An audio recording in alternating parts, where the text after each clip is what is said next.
Decile. Que se abre el cielo. Abre los cielos, Señor.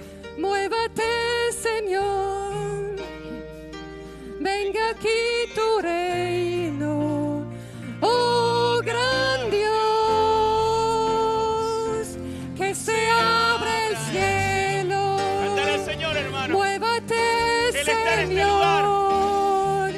Venga aquí tu reino. Oh, gran Dios. Gracias, Señor. Que se abre el cielo. Muévate, Señor. Venga aquí tu Bien, Señor. reino. Oh, gran Dios. No hay cielos cerrados, se abren. Su reino se mueve aquí. En ti está nuestra esperanza. Oh, gran Dios. Oh, gran Cántale al Dios. Señor eso, hermano. Los cielos cerran. Cántale, iglesia. El Señor está en este lugar, hermano.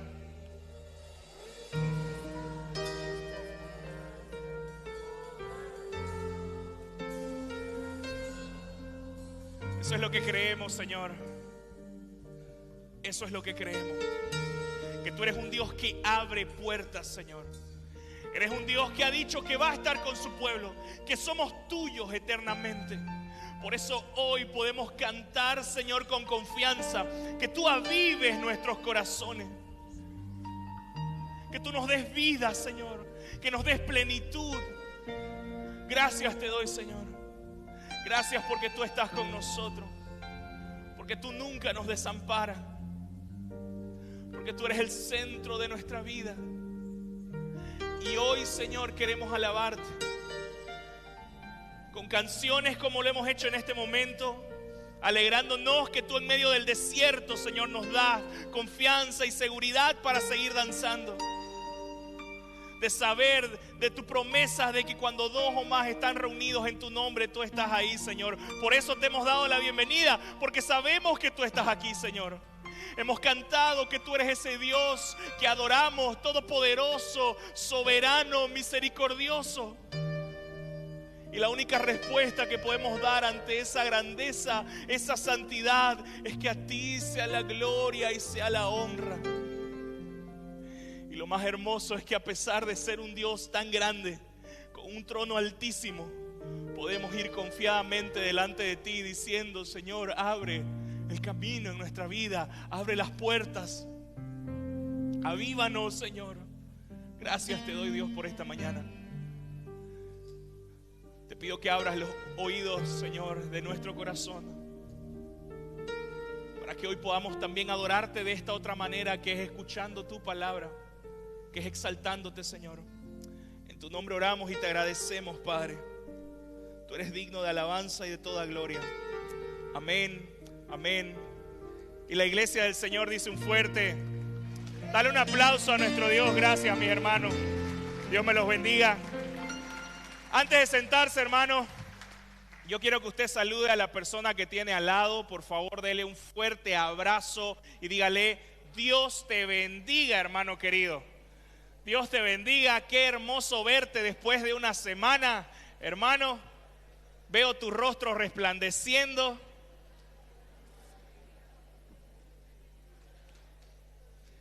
Dele un abrazo. No solamente saluda a su familia, salga un poquito de su asiento, ahí le damos unos minutitos para que usted pueda saludar a alguien.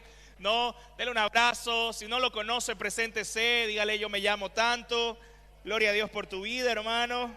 Dele un abrazo, somos familia.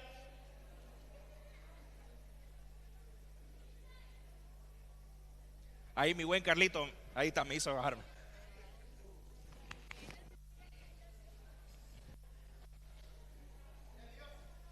Gloria a Dios. Bien, hermano, si ya saludó a alguien, tome asiento.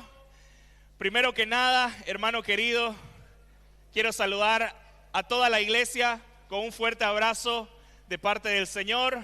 Y también quiero saludar a las personas que nos miran por las redes sociales. Gracias, hermano, por conectarse. Espero que esta mañana el Señor pueda hablarte a tu vida. Amén, hermanos queridos. Bueno, para aquellos que tal vez son visita en esta mañana, quiero darle la bienvenida también a ustedes. Son muy preciados, les agradecemos de parte del equipo de pastores y de líderes de esta casa. Los amamos, hermanos queridos que vienen por primera vez. Pregunto, ¿quién viene por primera vez? Levante su mano a alguien que por primera vez esté viniendo. Tenemos ahí una familia, gloria a Dios por sus vidas. Amén. ¿Alguien más por acá? Tenemos ahí otras hermanas, bienvenidos hermanos queridos, de verdad, los recibo con todo el cariño del mundo. Esperemos que ustedes puedan encontrar una casa acá, hermano querido, una comunidad en la cual puedan crecer en su fe. Bueno, hermanos, mi nombre es Sebastián Otero, sirvo como pastor en esta congregación y hoy tengo un mensaje bien que me emociona, la verdad, compartirlo porque es algo que Dios me ha estado regalando en mis tiempos de estudio de la palabra. Y si usted ha seguido un poquito lo que hemos venido haciendo, si bien no hemos tenido una serie oficial, pero de alguna manera Dios se la dio para compartir un poco sobre el libro de Eclesiastés.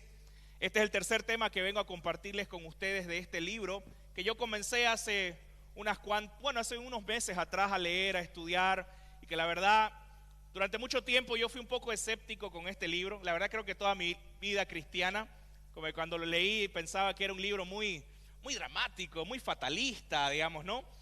Pero la verdad, en este tiempo pude encontrar mucha sabiduría de Dios, pude encontrar, la verdad, bastante desafío para mi vida. Y si usted recuerda, nosotros hablamos primero hace un mes y medio atrás, ¿no? Estuvimos hablando sobre cómo congregarnos bien, ¿no? Y el libro de Eclesiastés nos llamaba mucho la atención de que cuidemos nuestros pasos al acercarnos a la casa de Dios. Luego estuve compartiéndole un poco sobre 6 consejos sobre la sabiduría. ¿Alguien recuerda esas predicaciones? El Señor nos estuvo hablando bastante sobre eso. Bueno, como no tenemos el tiempo de poder hablar sobre todo el libro, hoy quiero hablarles del último capítulo de Eclesiastés, que en cierta manera es como el epílogo o el resumen final que hace Salomón, que él se llama a sí mismo dentro de este libro el predicador, ¿no? Él cada rato se viene llamando el predicador. Y la verdad, termino muy agradecido con este libro. Y yo quiero que leamos el capítulo 12 y vamos a estar leyendo del versículo 8 al versículo 14. Amén. Algo que el Señor ha puesto en mi corazón, hermano querido, es que en este momento pongámonos de pie para poder leer la palabra de Dios con reverencia. Sí, ponete en pie, si tenés tu Biblia ahí, pero también podés seguir por acá y vamos a leer el versículo 8 de Eclesiastés. Amén. Que dice así: vanidad de vanidades, dice el predicador, todo es vanidad. El predicador, además de ser sabio, enseñó también sabiduría al pueblo y reflexionó, investigó y compuso muchos proverbios. El predicador trató de encontrar palabras agradables y de escribir correctamente palabras de verdad. Las palabras de los sabios son como aguijones y como clavos bien clavados las de los maestros de estas colecciones, dadas por un pastor. Pero además de esto, hijo mío, estate prevenido. El hacer muchos libros no tiene fin, y demasiada dedicación a ellos es fatiga del cuerpo. La conclusión en cuanto todo se ha oído es esta: teme a Dios y guarda sus mandamientos, porque esto concierne a toda persona, porque Dios traerá a toda obra juicio junto con todo lo oculto, sea bueno o sea malo. Acompáñame a orar, hermano querido. Gracias, Señor, te doy por tu palabra. Gracias, Padre, porque hoy tú te nos vas a revelar y nos vas a hablar, Señor, y te pedimos, Padre, de que tú seas hablando a nuestros corazones sobre esto. Ayúdanos, Señor, a poder entender, a ser diligentes hoy a escuchar tu palabra. Y las reflexiones y las conclusiones y desafíos que hoy tú nos hables, Señor, que puedan hacer eco en nuestra semana, Señor. Gracias te doy en el nombre de Jesús. Amén. Tome asiento, hermano querido, tome asiento. Amén. Bueno, hermano, a lo largo de este libro de Eclesiastés yo quiero darte de alguna manera resumen. Como no pudimos verlo en realidad todos los capítulos y todo lo que nos enseña, sino pequeñas fracciones, en esencia el predicador lo que quiere enseñarnos a través de este libro es que a pesar de lo bella que puede ser esta vida, como que carece de sentido si para nosotros todo lo que hay en esta vida y todo lo que consideramos es lo que vivimos acá? Si tu vida se basa en vivir y disfrutar solamente pensando en esta vida, el predicador dice, es vanidad. La verdad que no tiene sentido, ¿sí? Y a lo largo de esto que acabamos de leer, hermano querido, de alguna manera como en el epílogo que está haciendo el predicador, ¿qué es lo que hace? ¿Qué es lo que acabamos de leer? En cierta manera es como un resumen en el cual él dice, ¿por qué ustedes tienen que escucharme? ¿Cuáles fueron las cosas que yo usé para llegar a todas estas conclusiones? Y al final de cuentas es como que da una conclusión final de su mensaje, que es esa frase que conocemos: teme a Dios y obedece sus mandamientos. Aquí vas a encontrar el sentido de la vida. ¿Ok? Entonces, en cierta manera, él nos va a dar estas dos conclusiones para poder de alguna manera revelar el secreto de poder encontrar el sentido de la vida. Una de las preguntas más grandes que tiene el ser humano: ¿por qué estoy acá? ¿Por qué hago lo que hago? ¿Qué sentido tiene que yo me levante todos los días? ¿Qué sentido tiene que haga esto, que haga esto? ¿Qué sentido tiene de que como creyentes hacemos lo que hacemos y hagamos lo que hagamos? ¿Qué sentido tiene? Y te lo voy a dar, digamos, la respuesta al examen fácil, ¿no? Que en esencia el ingrediente que da Salomón es este: el sentido de la vida está en vivir como Dios quiere. Ahí se encuentra, confiando en el único que conoce el sentido de la misma, porque Él es nuestro diseñador. En esencia, el resumen de toda su experiencia con el libro de Eclesiastés es ese: el sentido de la vida no está en las cosas en este mundo, sino en poder vivir esta vida confiando en aquel que sí conoce el sentido de esta vida, que ese es Dios. Amén. Y a través de las conclusiones vamos a ver esta declaración. Y en esencia, usted sabe, me gusta hacer un mapa porque yo soy medio distraído, y si yo no tengo puntos, la verdad yo que me voy por todos lados, digamos, ¿no? Entonces el mapa de esta mañana son 3 puntos, que el primero son las conclusiones que nos da Salomón de su trabajo, que son los primeros versículos. Y luego él nos da una conclusión de su mensaje. Y por último, va a haber conclusiones de su pastor. Mis conclusiones a este libro que yo quiero compartirles, que Dios me estuvo hablando. ¿Ok? Pero antes de ir con estas conclusiones, quiero que miremos nuevamente el versículo 8 del capítulo 12, que dice así: vanidad de vanidades, dice el predicador, todo es vanidad. En esencia, hermano querido, ¿qué está diciendo? Porque esta es una frase que repite mucho. ¿Alguien alguna vez ha leído Eclesiastés? ¿Vieron que esta es una frase que se repite mucho? Constantemente: todo es vanidad, todo es vanidad, todo es vanidad. Y yo por eso que como que miraba este libro y decía, ay, este tipo es muy dramático, ¿no? ¿Cómo pues? La vida tiene tantas cosas hermosas, o sea, tantas cosas disfrutables. ¿Cómo es que va a decir que todo es absurdo? Pero a medida que fui leyendo este libro, hermano querido, y fui entendiendo su enseñanza, yo puedo decir, creo que realmente tiene razón el predicador. Pero él está diciendo esto: todo es absurdo. La vida no tiene sentido debajo del sol, ¿no?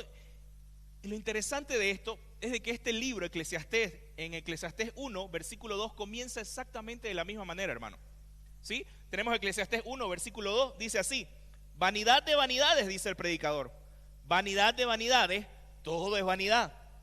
Y en cierta manera, cuando vos mirás el comienzo de este libro, dice que todo es vanidad, y el libro termina prácticamente diciendo todo es vanidad, vos podés verlo como que como un sándwich, ¿no? En el cual tenés esta declaración como un pan y esta otra declaración como otro pan, y en el centro tenés la explicación de por qué él ha llegado a esta conclusión, ¿sí?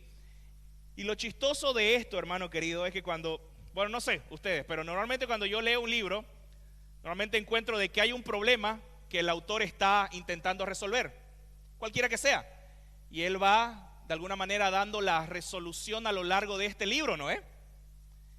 Y al final yo espero mi felices por siempre, ¿no? Siempre en un libro se resolvió algo.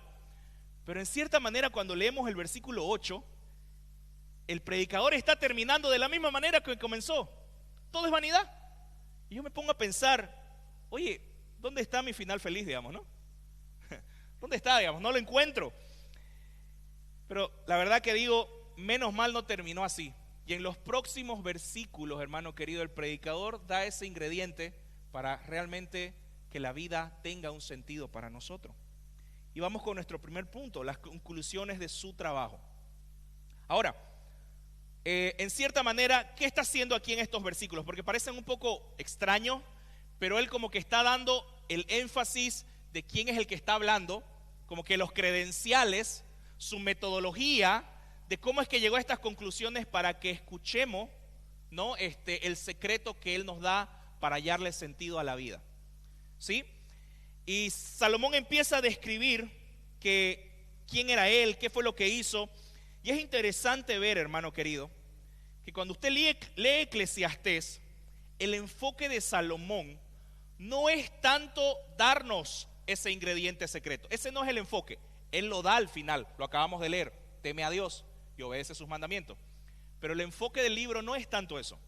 El enfoque del libro no es a encontrarle el sentido a la vida, sino más bien es todo lo contrario. Su trabajo es hacernos ver que la vida debajo del sol no tiene sentido si se vive sin Dios. Y nos ayuda a entender el libro de Eclesiastés, todo esto. Y en esencia los 12 capítulos anteriores nos dice esto. Te la resumo la tarea. En esencia, de manera experimental, Salomón a través del libro de Eclesiastés, él comparte su experiencia en esta vida. Dice, por ejemplo, yo me entregué a los placeres para intentar buscarle el sentido a la vida. Y él dice, no lo halláis. Él se entrega también a la abstinencia y empieza a promover la inteligencia, a poder adquirir más conocimiento. Y él dice, tampoco lo encontré ahí. Salomón dice, busqué el sentido de la vida en tener cosas. Recuerde, Salomón era rey. Si alguien podía tener todo en la vida era él. Y fue uno de los reyes más ricos en ese entonces y en la historia de los reinados de Israel. Tuvo palacio, tuvo mujeres, tuvo poder. ¿Y sabe lo que él dice? En su conclusión de eso, tampoco hallé ahí el sentido de la vida. Salomón también dice, inclusive observé la pobreza, porque dije, ok, en la riqueza no hay felicidad, entonces voy a mirar la pobreza. Dice que él observó la pobreza y también dijo, es imposible en la pobreza hallar el sentido de la vida, porque en la pobreza hay mucha injusticia.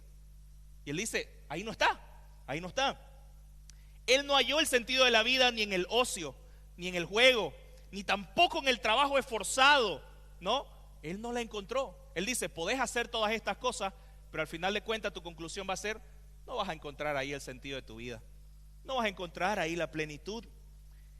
Y en este último capítulo, en el 12, en los versículos antes que hemos leído, hay este pasaje tan famoso que dice, ¿no? Acuérdate de tu Creador en los días de la juventud. ¿Sí? ¿Alguien lo ha leído alguna vez? Salomón está diciendo y haciendo una comparación, tampoco el sentido de la vida se encuentra en la juventud. Porque algunos dirían, cuando soy joven, ahí está. Y ya obviamente cuando llega viejo uno dice, ya perdí el sentido de mi vida porque no puedo hacer lo que hago. O viceversa, cuando sea viejo, ¿no? Cuando ya sea mayor, tenga la madurez y la experiencia, ahí está el sentido de mi vida. Salomón dice que en la vejez tampoco se encuentra. Entonces, el objetivo del trabajo de Salomón, hermano, a través de este libro, es llevarnos a través de las cosas que normalmente nosotros encontramos sentido en nuestra vida. Dinero, poder, ¿no? Dedicarnos al placer, a lo que quiera hacer nuestro corazón. Toda la diversión que podamos tener, al ocio y todo lo que te mencioné. Y al final de cuentas, él no encontró ahí nada. Y su conclusión es, todo es vanidad. Esto es sin sentido. Yo lo he vivido. Me dediqué mi vida a dedicarme a esto. Yo hice mi tarea y ¿saben qué? No encontré el sentido de la vida ahí. Porque el sentido de la vida, hermano, no se encuentra en nada debajo del sol. Nada en esta vida. No hay algo que le dé sentido a esta existencia y esa es la conclusión que acabamos de leer. Vos podés vivir para tu familia y eso puede darte una motivación, hermano querido. Pero al final de cuentas no va a ser suficiente, hermano, para darle sentido a tu vida.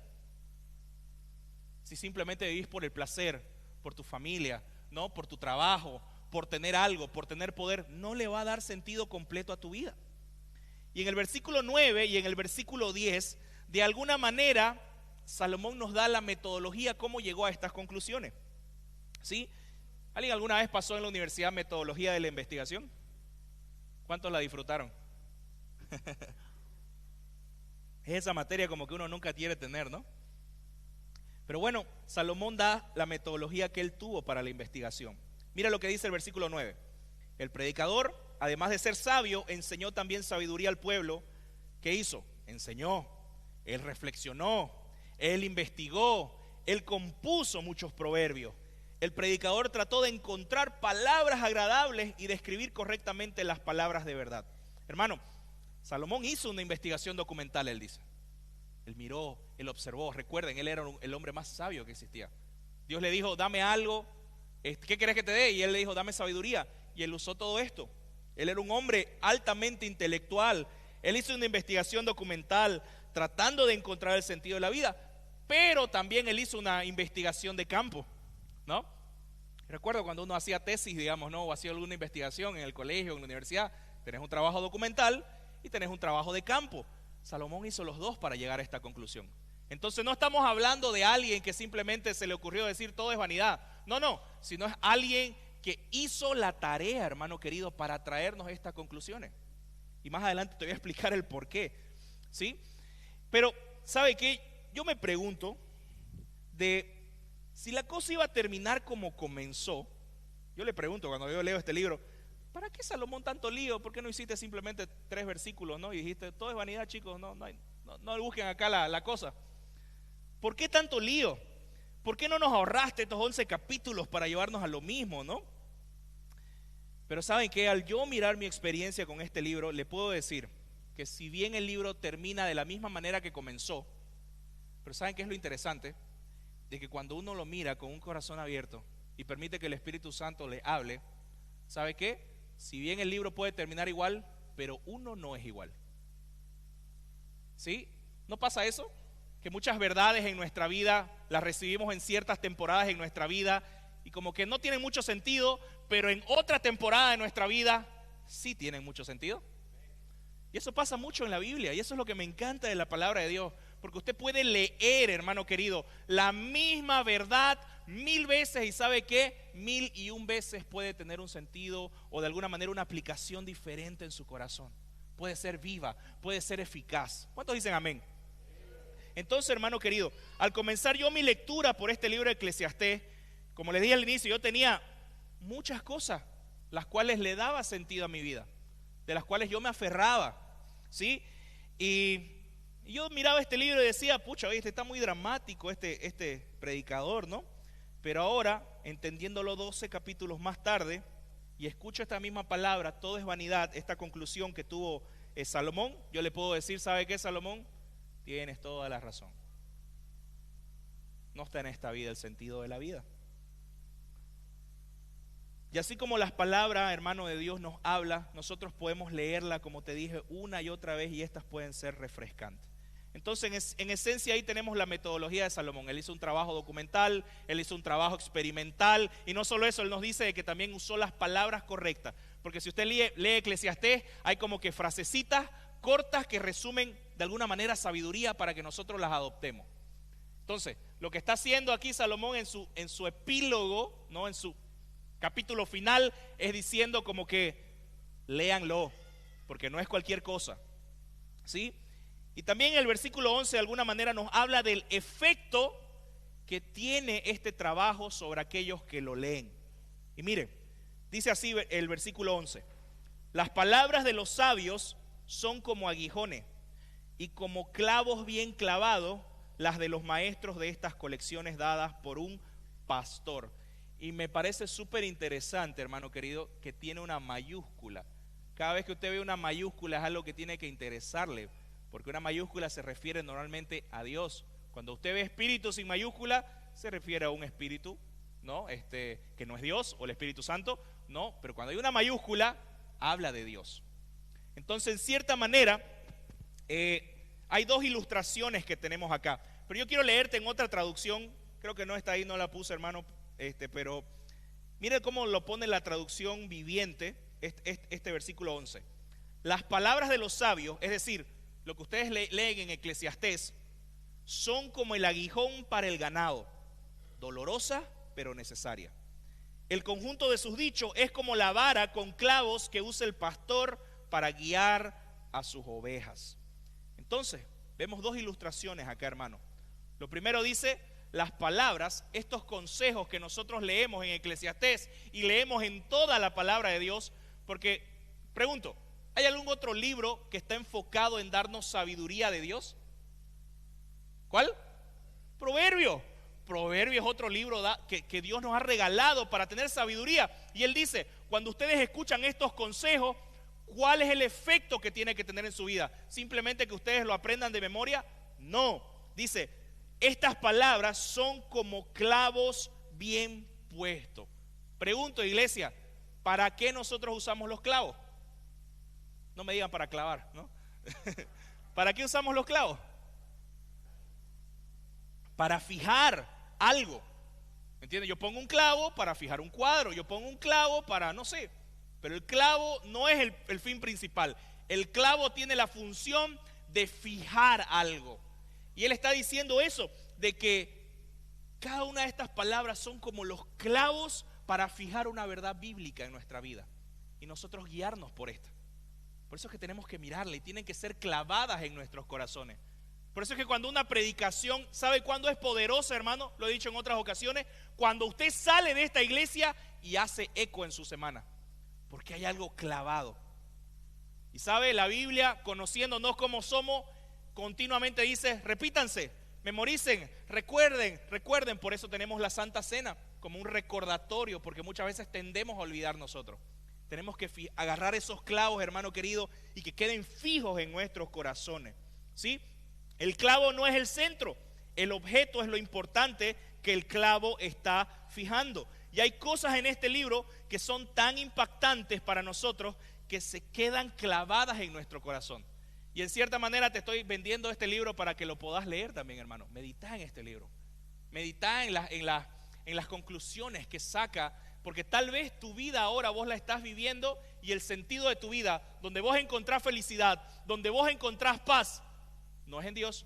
No estoy diciendo que Dios no es importante para vos, pero es como que está en un segundo plano.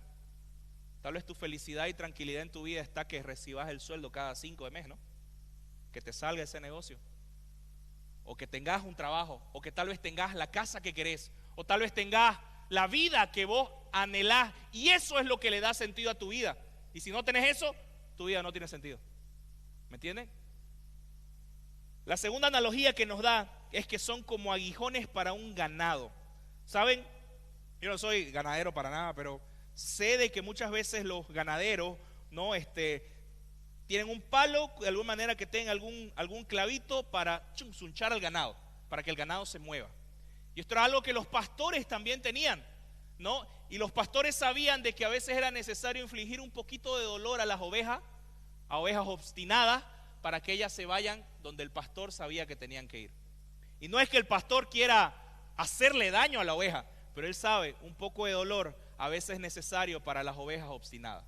Entonces, quiero preguntar, hermano querido, ¿no pasa eso los domingos cuando usted viene a la iglesia y recibe una palabra de Dios, que es como un pinchazo de Dios, ¿no? Ay, un zunchón, ¿no? Que usted dice, mienche, esto es para mí, el pastor sabe mi vida, ¿no? ¿Quién le ha contado? Dice, ¿no? Y eso es lo que pasa, hermano querido, porque la palabra es así, es como clavos bien puestos. ¿Me entiende? Cada vez que venimos los domingos y usted viene con un corazón abierto, son como clavos bien puestos. Y yo les decía que esta palabra, la P de pastor, también está ahí por algo, porque dice, estas palabras no son de sabiduría humana, no son simplemente porque yo experimenté, dice Salomón, sino son dadas por un pastor, en mayúscula. Son dadas por el pastor de pastores, son dadas por el buen pastor, porque estas palabras son inspiradas por Dios. Entonces, en esencia, hermano, te estoy dando como que esta conclusión de su trabajo para que nosotros abramos los oídos y escuchemos la conclusión de su mensaje.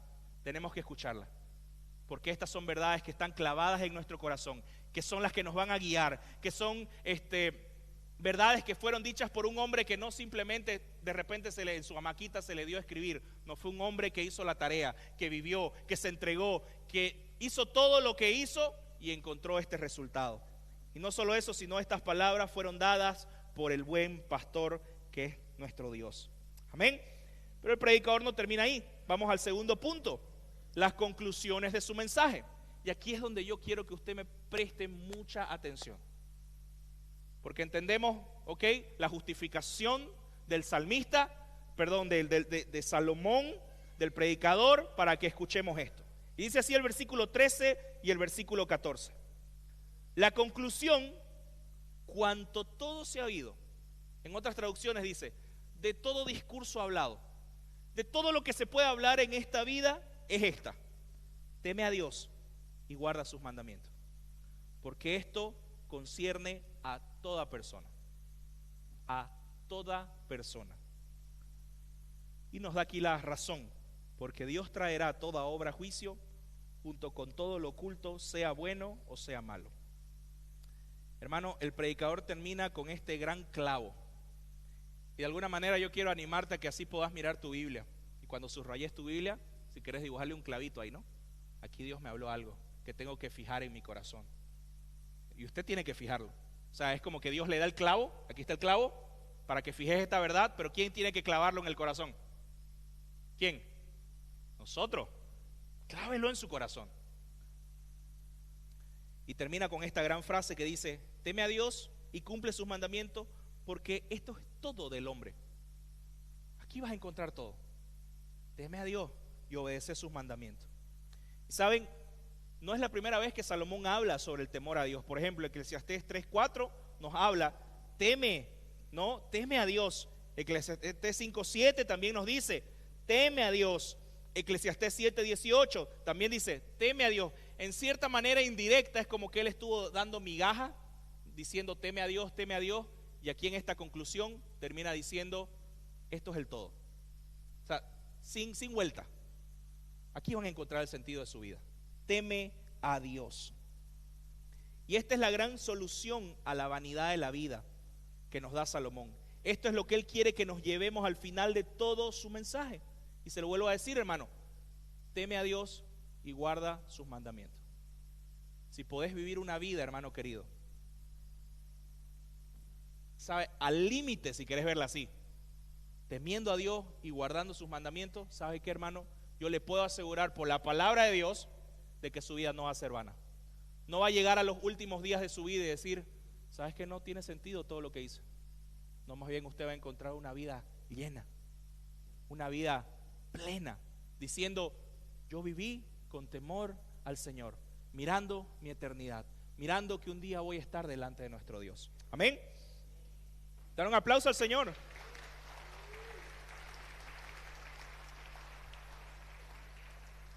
Y el versículo 14, hermano querido, nos dice el por qué nosotros tenemos que vivir una vida temiendo a Dios y obedeciendo sus mandamientos. Porque Dios traerá toda obra a juicio, junto con todo lo oculto, lo que nadie ha visto, lo que nadie sabe, sea bueno o sea malo. Todo lo que hacemos en esta vida, hermano querido, un día vamos a rendir cuenta delante de Dios.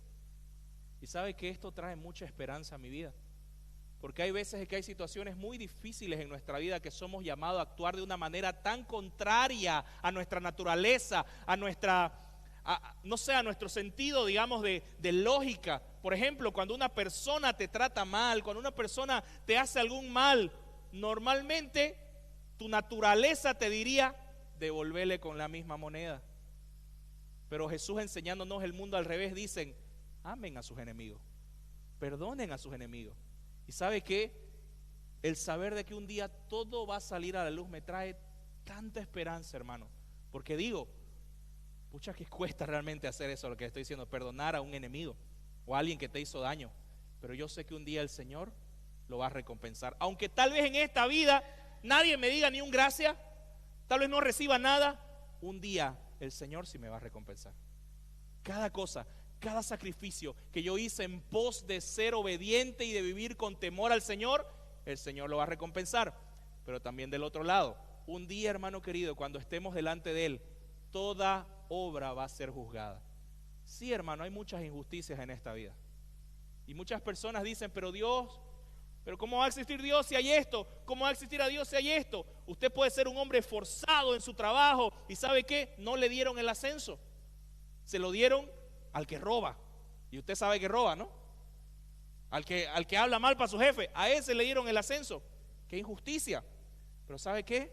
Un día Dios va a juzgar todo. Un día va a haber justicia en esta vida, hermano querido. Por eso es que la palabra constantemente, Romanos 12 nos dice, no se vengan ustedes. Dejen el lugar a Dios, que Él es el buen juez. Él va a juzgar bien las cosas. Tranquilo, ustedes teman, vivan obedeciendo, porque Él va a hacer justicia. Eso para mí es esperanza, hermano querido, de saber de que un día el Señor, hermano querido, va a juzgar todo. ¿Sí? Por eso es que usted no tiene que preocuparse que hagan los malos, si hay personas que hacen mal, si este actúa así. Déjeselo a Dios. Usted actúe conforme Dios quiere que actúe, porque Dios, ¿sabe qué? Le va a pedir cuenta a usted sobre lo que usted haga. No le va a pedir cuenta a usted sobre lo que hizo otro, no, a usted por lo que usted hizo. ¿Sí? Entonces, hermano querido, aquí se nos viene una gran pregunta que es necesario aclarar. ¿Qué es temer a Dios? Porque ya entendimos, el fin de esta vida, lo que le da sentido a nuestra vida es temer a Dios y obedecer sus mandamientos. ¿Está conmigo hasta ahí? Amén. Bien, si usted es curioso, usted tendría que preguntarse, ¿qué significa temer a Dios? ¿Será que es que yo tengo miedo de lo que te estoy hablando del juicio? Ay, Dios viene, ay, me va a matar, digamos, ¿no? Ay, voy a ser juzgado. ¿Será que es esa clase de miedo que está hablando acá? ¿Qué temor es este? Y en esencia, hermano, hay dos cosas en este pasaje. La Biblia nos habla mucho de esto, pero en este pasaje hay dos cosas que nos describen un poquito lo que es el temor que se está refiriendo Salomón. Primero que nada, él dice que temer a Dios es el fin de todo asunto. Y es ahí donde sale el nombre de esta predicación. El fin de todo asunto es este. Tu vida se trata de esto. Hermano, una persona comienza a ser sabia y termina siendo sabia cuando teme a Dios. Pregunta, iglesia, cuando yo te hablo teme a Dios, ¿hay algún pasaje que se te venga a la mente rápidamente? ¿Puede ser Proverbio? Cuando te hablo de sabiduría y temor, Proverbios 1:7. ¿Sí? Proverbios 1:7 nos dice el principio de la sabiduría. Es decir, por donde usted comienza a ser sabio y a vivir una vida sabia, a vivir una vida plena como un sabio, el temor a Dios. Y para resumirte un poquito y darte un poco de claridad, el libro de Proverbios, ¿alguien ha leído alguna vez Proverbios? Quiero saber, ¿sí? ¿Nadie más? ¿3, 4 personas? Levante su mano, no tenga miedo. O está sin desodorante, hermano, ¿no? Es pingüino ese, ¿no? Así, ¿no? En esencia, hermano querido, el libro de Proverbios son como que consejos que comienzan diciendo: ¿querés una vida sabia? El primer consejo que te doy, teme a Dios. El primer consejo, teme a Dios. Pero en cierta manera, Eclesiastés es como que el hombre que decidió no seguir los proverbios, no seguir los consejos, sino él decidió meterse de lleno. Él no arrancó con el temor de Dios, él se metió a hacer todo lo que quiso y al final de su vida, él dice, teme a Dios. En esencia, hermano querido, ¿qué le estoy queriendo decir con esto? Hay dos formas que aprendemos a ser sabios. Una es a través de los consejos. Porque hay muchas personas, a veces cuando he hablado con jóvenes, ellos dicen, no, pero yo quiero experimentarlo en mi carne. Pero yo le digo, hermano, no tenés que experimentarlo en carne. Si ya la palabra te aconseja que no lo hagas, no lo hagas. ¿Por qué tenés que experimentarlo en carne? ¿Por qué tenés que infligirte con sufrimiento? ¿Por qué tenés que irte contra el aguijón, digamos, no? No lo hagas. Seguí el consejo. Seguí el proverbio. No lo tenés que experimentar en carne propia. Porque ¿sabes qué? Tenés la segunda forma. Te olvidás del temor de Dios, no seguís los consejos y lo aprendés en carne propia. Y haces como hizo el predicador de Eclesiastés. Aprendés por los golpes de la vida. Buscás el sentido de la vida en una cosa y en otra cosa. Y al final de tus días, ¿sabes qué? Vas a llegar a la misma conclusión. El fin de todo es temer a Dios. Entonces, ¿qué quiero decirte con esto, hermano querido? Y lo que Salomón nos está diciendo a través de Eclesiastés es: no busquen experimentarlo en carne propia. Ahora, aquí, en este momento, comiencen a temer a Dios. Vivan sus vidas temiendo a Dios. Porque ¿saben qué? Si no lo hacen, ok, van a ser golpeados por la vida y al final de sus días van a llegar a la misma conclusión. Eso es lo que nos está diciendo Salomón. ¿Sí? Entonces, hermanos, no existe forma de que una persona sea sabia sin el temor de Dios. Pueden haber personas muy inteligentes, con palabras profundas, hermano querido, pero usted no va a poder encontrar sabiduría si usted no teme a Dios. Usted va a ser una persona necia. Eso es lo que nos dice la palabra. Va a ser una persona necia. Y el anhelo de Salomón, hermano, es que nosotros encontremos la sabiduría más temprano que tarde. Y Proverbio nos dice: el principio de la sabiduría es temer a Dios. No espere más, hermano. Empiece ahora a temer, a obedecer al Señor. La primera característica te dije de que el temor a Dios es el fin de todo asunto. La segunda cosa que nos enseña sobre el temor de Dios es que temer a Dios, hermano querido, significa no un miedo aterrorizante, que de por cierto sí podríamos tenerlo contra Dios, porque Dios es un digno de ser temible. Pero lo que se está refiriendo es reverencia y respeto a Dios. ¿A quién es Él? Reverencia y respeto ante el carácter santo de Dios. ¿Qué es esta reverencia, hermano querido? Reverencia es temer a Dios siendo conscientes delante de quién estamos, hermano querido. Eso es temer a Dios, por si usted se pregunta. Ser reverente delante de Él. Usted sabía, hermano querido, que cada vez que nosotros oramos, cada vez que usted abre su palabra, cada vez que usted adora, ¿sabe lo que pasa espiritualmente? Nosotros nos encontramos delante del trono de Dios. No lo vemos, es una verdad espiritual. Pero cada vez que usted, donde sea que esté, aquí en la iglesia o en su casa, cada vez que usted ora, cada vez que usted le dice: Señor, Padre mío, ¿sabe qué? Espiritualmente estamos delante del trono de Dios. Y eso es algo increíble. Eso es algo increíble, hermano querido. ¿Sabe por qué? Porque estamos no delante del pastor Sebastián, no delante del pastor Hugo o de cualquier hermano. Estamos delante del creador de todas las estrellas. Acabamos de leer: el Dios que adoramos, grande y soberano, el creador del universo, hermano, el dueño de la finca, el patrón. Estamos delante de Él, no de cualquier pelambaibo. Cada vez que usted viene a la iglesia a escuchar la palabra, cada vez que la palabra es predicada, estamos delante de nuestro Señor. Y saben, algo que veo, hermano querido, y algo que principalmente esta nueva generación ha perdido, es la visión completa de quién es Dios. De alguna manera, hermano querido, nos hemos dejado cautivar por la imagen de la paternidad de Dios. Y no me malentienda, hermano, es una imagen hermosa que Dios nos regala. Es un atributo de Dios preciosísimo que tenemos, hermano querido. Pero simplemente nos hemos dejado llevar por esta imagen. ¿Recuerdan cuando estábamos hablando sobre el congregarnos bien? Y yo decía: como es mi padre, él me invita a las 2 a almorzar a su casa, pero como es mi padre, yo llego 3 de la tarde, no me importa, porque es mi padre. Y él va a estar conmigo, y él no se va a enojar conmigo, porque es mi padre. Y de alguna manera hemos perdido reverencia a Dios por enfocarnos solamente en esa imagen como un Dios Padre. Que vuelvo a decir, hermano, es algo que disfrutamos, es una maravillosa imagen. O hemos sido cautivados por la amistad de Dios, de que Él es amigo, que nunca falla, de que Él es cercano. Vuelvo a decir, es verdad, lo experimentamos. Pero el problema es cuando simplemente nos enfocamos en esas imágenes de Dios y nos olvidamos de que Dios es santo. 3 veces santo, de que es el dueño de todo.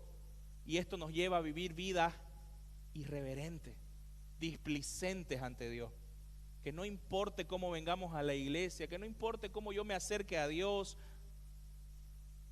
que nos olvidamos quién es Dios. Y vuelvo a decir, no es de que usted tiene que arreglarse y entacucharse cada vez para orar, pero hay una actitud en nuestro corazón de saber que estamos delante del Dios 3 veces santo, hermano, que tiene que haber una diferencia, que podemos saber de que estamos delante del trono de aquel que creó el universo, y usted puede ir delante del trono de ese rey. Y el tema, hermano querido, es de que nos hemos olvidado, y no es algo fácil de hablar, pero nos hemos olvidado de que Dios también es fuego consumidor. Como leímos, un día Dios va a juzgar todas las cosas, y nadie se va a escapar, hermano, de la ira de Dios. Dios es un Dios santo, temible, al que debemos respeto. En Isaías 6, versículo 1 al 5, no lo voy a leer, pero yo quiero invitarte a que usted lo lea, hermano querido. Es la imagen y la respuesta que tuvo Isaías al encontrarse ante la grandeza de Dios. Y él dijo: ay de mí, que soy hombre pecador. Pero luego de eso, hermano querido, vemos la misericordia de Dios, que dice que agarró carbones encendidos del altar, ¿no? Les puso en su boca y le hizo: yo te purifico. Que esa es la otra verdad del evangelio. Tenemos un Dios santo al cual tenemos que rendir cuenta, al cual hemos pecado, pero por otro lado tenemos un Dios misericordioso que nos ha dado a Jesucristo, hermano querido, para que a través de su sacrificio, la fe y el arrepentimiento podamos ser salvos. Hermano, cada vez que oramos y adoramos tenemos que recordar: estamos delante de la presencia de Dios. Y no me malinterpretes, y lo quiero decir otra vez, hermano querido: Dios sí es un Padre amoroso al cual puedes ir, y me encanta ese versículo en Hebreos, hermano, y lo ministro cada vez que puedo. Podemos ir confiadamente ante el trono de la gracia, aún fallado, aún en pecado, por causa de Jesucristo. ¿Y sabe qué? Sabemos que ese Dios todopoderoso, que Él no debería recibirnos, nos recibe por causa de Cristo, y eso da reverencia y gratitud al Señor. Amén. Hermano, cada vez que venimos a los domingos y adoramos, estamos delante del trono. Es lo que pasa en tu cuarto. Todos los días, hermano, estamos delante del mismo rey y del mismo trono. Por eso no podemos ir, hermano, con flojera, como sea. Intente, haga un esfuerzo, hermano querido, de ir con reverencia a la presencia de Dios, sabiendo de que tiene un Padre amoroso que puede ir, hermano querido. Pero usted dígale: Señor, gracias, porque puedo ir a tu presencia, tú no deberías recibirme. Es como que usted ahorita quiera decirle: señor presidente, ¿me puede recibir para una audiencia? Y él te va a decir: no, ¿quién sos vos, digamos, no? Si podemos entender eso en términos naturales, hermano querido, de por qué el presidente tiene una autoridad, tiene muchísimas cosas que hacer, cuánto más de Dios. Pero aún así podemos ir todos los días con una simple oración delante de ese Padre amoroso pero santo. Amén. Eso es temer a Dios, es reverencia a Él. Y la segunda cosa es respeto, hermano querido. Temer a Dios es respeto y sumisión a su mandamiento. Porque al final de cuentas, hermano querido, el temor a Dios nos lleva a santificarnos. El vivir con temor, con esa conciencia y preocupación continua de si Dios está siendo honrado, eso es temor a Dios. Cada vez de que usted hace algo, ¿será que estoy honrando a Dios con esto? ¿Será que estoy honrando a Dios como le hablé a este hermano? ¿Cómo le hablé a mi esposa? ¿Cómo le hablé a mis hijos? ¿Cómo estoy trabajando? ¿Será que esto trae honra a Dios? Eso es vivir con temor. Es vivir, como hay esta palabra, coramdeo, que es delante del rostro de Dios, sabiendo de que Dios está delante mío y Él está mirando todo lo que hago. Por eso, hermano querido, es que cuando vivimos con temor a Dios, la vida tiene sentido, porque cada cosa que usted haga en esta tierra importa. Los hábitos en su vida, cómo usted es esposo, cómo usted es esposa, cómo usted es hijo, cómo usted es padre, cómo usted es trabajador, cómo usted es congregante, cómo usted es hermano. Todo importa, todo importa. Y miren lo que dice 2 de Corintios 7:1, hermano, lo leo muy rápido. Por tanto, amados, teniendo estas promesas, dice el apóstol Pablo. ¿Qué promesa? La promesa de que Dios es nuestro Padre, de que tenemos al Señor Jesucristo como nuestro intercesor, de que Él está con nosotros, hermano querido. ¿Qué es lo que dice? Limpiémonos de toda inmundicia de la carne y del espíritu, perfeccionando la santidad. ¿En el qué? En el temor a Dios. El temor a Dios, hermano, es una motivación para crecer en santidad, porque queremos honrar a nuestro Dios. El temor a Dios nos lleva a santificarnos, hermano querido. Y el tema es de que nosotros podemos ser obedientes a Dios, santificarnos, no porque nosotros podamos hacerlo por nuestra fuerza, sino porque tenemos las grandes promesas de Dios. Entre ellas, hermano, una de las más maravillosas, el Espíritu Santo. Que es en el poder del Espíritu Santo que nosotros podemos ser obedientes a Dios. Y yo sé que usted lo ha probado. ¿Ha intentado ser obediente en su fuerza? Como que tener una gran lista de no, ¿no? No tenés que hacer esto, no tenés que hacer esto. Y usted se esfuerza mucho por intentar hacerlo. No tengo que hacer, no tengo que hacer. ¿Cuánto le dura? ¿Una semana? ¿Unos meses? Pero cuando usted se aferra a la promesa de que el poder viene de Dios, de su Espíritu Santo para poder ser santificado, ¿usted sabe qué? Puede vivir en temor de Dios y usted puede ser obediente a la palabra de Dios. ¿Me está entendiendo, iglesia?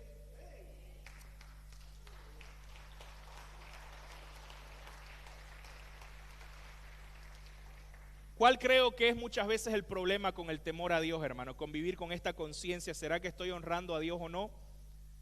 De que muchas veces nosotros, al creer que hemos sido justificados por Dios, que ya somos hijos, creemos de que ya no tenemos que tener reverencia a nuestro Padre. Pero no es así, hermano.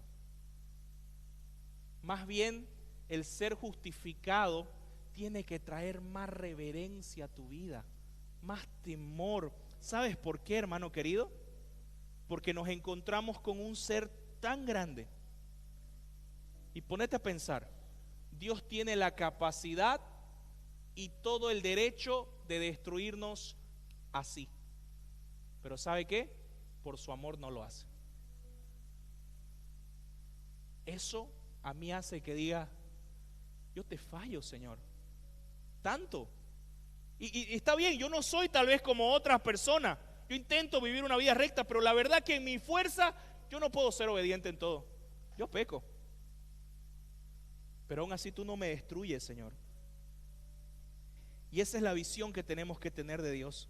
Por su amor y por su gracia Él no lo hace. No debemos quedar simplemente en el temor y decir, wow, Dios es temible y Él me va a juzgar. No, sino el temor debe llevarnos a vivir una vida reverente de obediencia. ¿Cómo no voy a obedecer a este Dios que podía destruirme? Pero me ama. Pero me abre un camino. Me da su espíritu. No es que Él me dejó largado simplemente ya hacer las cosas. No, Él me da sus promesas, como leímos en Corintios, para que yo pueda vivir una vida de obediencia. ¿Cómo no voy a vivirla con gratitud? ¿Cómo no voy a vivir para mi Dios? Y termina el libro de Eclesiastés, hermano, con una advertencia. Versículo 14: porque Dios traerá toda obra a juicio junto con todo lo oculto, sea bueno, sea malo. Hermano, y con esto cierra toda la idea de por qué el temor de Dios es el sentido de nuestra vida. Porque ya que hay un Dios que juzgará a los hombres, todo lo que hagas debajo del sol, como te dije antes, importa eternamente. Lo que vivas y cómo vivas en esta vida, hermano querido, determina cómo vas a vivir más allá del sol. Cómo vivas y lo que vivas en esta vida debajo del sol va a determinar dónde vas a vivir más allá del sol. Porque, hermano, si no hubiese una siguiente vida, si no hubiese Dios, ¿qué sentido hay de que vos seas una buena persona? ¿Qué sentido hay de que te esforces a diario? Si un día va a terminar todo. Pero en cambio, hermano querido, poder pensar sabiendo de que un día vamos a encontrarnos delante de Dios y lo que hagamos en esta vida sí importa, todo importa. ¿Sabe qué le da sentido de saber? Yo estoy trabajando para mi eternidad. Yo estoy viviendo para mi eternidad.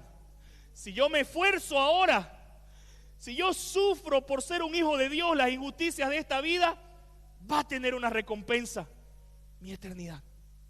¿Y sabe qué? Dios es tan bueno de que aún en esta tierra, hermano querido, nos hace disfrutar de las bendiciones del cielo. Que esa es una realidad. Pero esa no tiene que ser su mayor motivación. Su mayor motivación es que un día usted se va a encontrar delante de Dios, hermano. Usted va a ir tal vez con tantas heridas de ser un guerrero de Dios aquí en la tierra, y Dios le va a decir: entra en el gozo de tu Señor, porque en lo poco o en lo mucho que te di, vos fuiste fiel. Entra en el gozo de tu Señor. Y hermano, yo quiero hacer una pregunta y con esto finalizo. Creo que no me va a dar para mi último punto, pero ¿sabe? Cuando yo tengo esta imagen en la Escritura de que un día todo va a ser juzgado delante del Señor, hay una pregunta que se me viene: ¿cómo yo me puedo asegurar que cuando llegue ese día, cómo yo me puedo asegurar de que cuando llegue ese día y yo esté delante de Dios, Dios pueda verme como justo, como justificado, como que ya no debo y no ser condenado? Hermano, esta pregunta es clave en nuestra vida, porque estamos hablando de tu eternidad. Puedes vivir aquí 50, 80 años, 90, pero un día la vida va a terminar. Si hay una apuesta segura es eso. Entonces, ¿qué garantía nosotros tenemos? ¿Cómo podemos garantizarnos de que un día nos encontremos delante de Dios y nosotros sepamos de que vamos a ser declarados justos? La única forma, hermano querido, es poner nuestra confianza en esta tierra en Jesucristo. No hay otra. Porque te vuelvo a decir, hermano, podés esforzarte con todas tus fuerzas por intentar ser una persona moral, por ser una persona que obedece, pero créeme, ni con todo el esfuerzo de tu vida vas a poder dar a la talla por tu fuerza. No podés. Es como que de alguna manera te propongan una carrera, natación, digamos, desde Chile hasta Hawái nadando. Vos y este nadador olímpico Michael Phelps, capaz vos nadés, digamos, yo nade 1 kilómetro, ¿no? Y de ahí me ahogue. Michael Phelps por ahí nada 30 kilómetros, pero igual se va a ahogar. El punto es ese. Hay algunas personas que moralmente pueden llegar un poco más lejos que otras, que moralmente pueden ser más buenas que otras, pero eventualmente nadie llega al estándar de Dios para su presencia. No importa qué tanto te esforces, hermano. No importa qué tanto vengas a la iglesia, qué tanto ofrendés, qué tanto abras tu Biblia. Si un día vos llegás delante de Dios solamente con eso, ¿sabes qué va a pasar? No vas a poder entrar en su presencia, porque Dios es santo y Dios no puede dejar pasar el pecado. Entonces, hermano, ¿cómo yo me puedo asegurar? Confía en esta vida, en aquel que sí fue perfecto, en aquel que dio su vida por ti.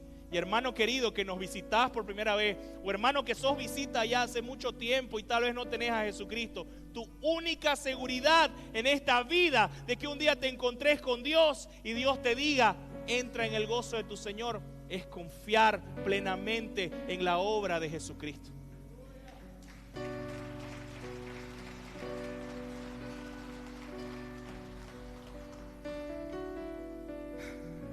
Yo quiero que te pongas en pie, hermano querido.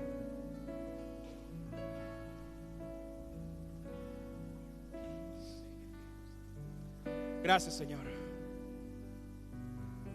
Si hay algo que quiero transmitirte que yo he recibido, hermano querido,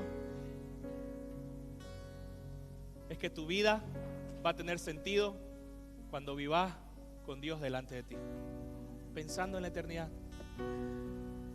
Mira tu Biblia, orá pensando en la eternidad, no en intentar ganar el favor de Dios, sino pensando de que es a través de esto de que yo puedo crecer en una relación ante este Dios santo, ante este Dios Padre, amigo, que me deja entrar en su presencia cuando no debería entrar. Que vivas una vida en temor a Él, hermano. Y 3 conclusiones rápidas. Y escucha bien: vive con temor a Dios, hermano, para poder disfrutar realmente de los placeres concedidos en esta vida. Porque ¿sabes qué? Los juguetes de esta vida, hermano querido, vienen sin las pilas incluidas. Podés tener todo lo que querrás acá, pero si Dios no te da el don de disfrutar, dice Eclesiastés, no vas a disfrutarlo. pero al mismo tiempo confía en medio de los dolores permitidos. Con temor a Dios, sabiendo de que Dios está contigo, hermano. Hay cosas que Dios ha permitido en tu vida, pero vos podés confiar de que un día vas a encontrarte con tu Señor. Y todo sacrificio, toda lágrima, dice la palabra, va a ser enjuagada. Y no se va a comparar, hermano querido. Segunda conclusión de tu pastor: el mayor acto de temor a Dios es dejar de confiar en ti y en tus obras y poner tu confianza en Jesús, quien nos salva de este siglo malo y de su vanidad. Eso es la mayor obra de temor que podés a Dios hacer. Confía en Jesús, hermano. Confía en Jesús. Abrazate a Él. Porque la pregunta más importante que puedes hacerte en esta vida no es qué carrera vas a estudiar o con quién te vas a casar, sino, hermano, es a quién vas a servir. Porque siempre hay alguien sentado en el trono de tu corazón. La pregunta, hermano querido, es: ¿Jesús es el rey de tu vida o eres tú el rey de tu vida? Y eso va a determinar no solamente el sentido de tu vida acá en la tierra, sino tu eternidad.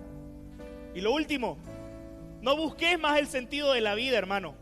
Transita en los caminos de Dios, que muchas veces son misteriosos, pero con temor a Él. Eso es lo que nos corresponde. Muchas veces estamos intentando buscarle el sentido a las cosas, hermano. No lo vas a encontrar por ahí. Haz lo que te corresponde. Viví con temor, viví con reverencia, con gratitud, con sumisión al Señor, y Él nos promete de que la plenitud de vida está ahí. Yo soy el camino, yo soy la verdad, yo soy la vida, dice el Señor Jesucristo. Búscalo a Él. Y yo quiero, hermano querido, que puedas terminar este tiempo diciéndole: Señor, quiero confiar en ti. Ayúdame a confiar en ti. Y ahí donde estás, hermano, por un momento, ponete a pensar qué verdad Dios está clavando en este momento o a lo largo de este tiempo que Él quiere que camine. Así como leímos lo que hacía el predicador, Él clavó verdades en nuestro corazón. Hay algo que Dios te está hablando hoy, o que te ha venido hablando en esta temporada. ¿Qué cosa es, hermano? Ponete a pensar, ¿qué verdad Dios quiere que abraces? Ponete a pensar un minuto. ¿Qué verdad, Señor? Gracias, Padre.